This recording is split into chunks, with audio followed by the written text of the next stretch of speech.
Hello everyone, I'm Ray Crawford and welcome to Inside the Atlantic 10. We begin with men's basketball and specifically the Dayton Flyers. UD opened the season with 5 wins in their first 6 games, including a 2-1 record at the Puerto Rico Tip-Off Classic last month.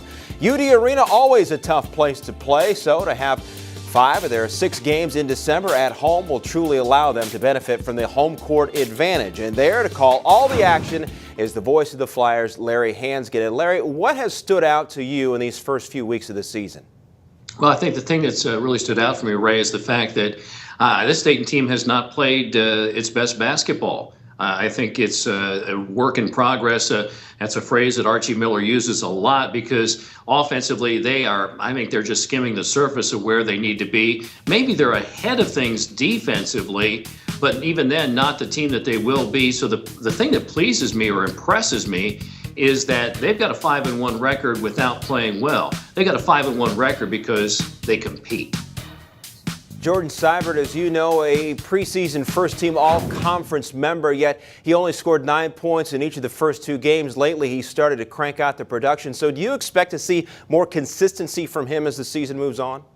I really do, because those first couple games, it was typical. I mean, I've seen this happen so often, and particularly to seniors. That last year comes around, all of a sudden they're thinking, wow, this is it. This is the last time, and they start to think about things beyond their senior year. They're thinking about, oh gosh, what happens to me next? And all of a sudden, they're not just playing the game. They're thinking about the ramifications of their performance. And I think what really helped Jordan get going down in Puerto Rico in the last game against Boston College especially, and he played well against UConn, is that he just didn't think. I mean, he was playing in rhythm, catching and shooting, and his shot selection was so much better. And I think if he just is who he is, that's going to be good enough for him to do a lot of good things even beyond University of Dayton.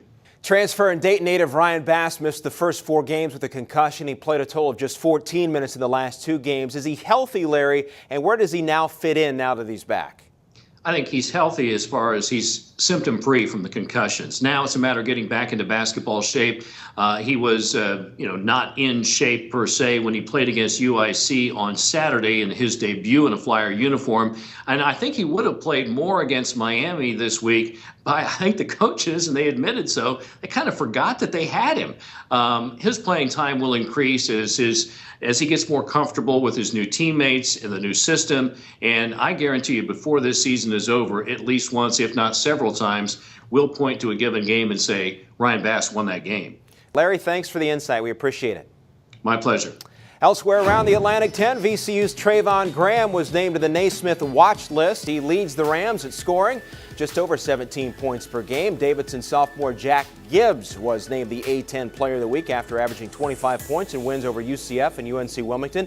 And Jonquel Jones of George Washington is the Women's Player of the Week. She helped the Colonials finish off the month of November with 3 straight wins. And a programming reminder for you, St. Joseph's plays host to the Loyola Greyhounds in a game you can see exclusively on Campus Insiders, Tuesday night at 7 Eastern, 6 Central. That's a wrap for this week's Inside the Atlantic 10. I'm Ray Crawford. Thanks for watching.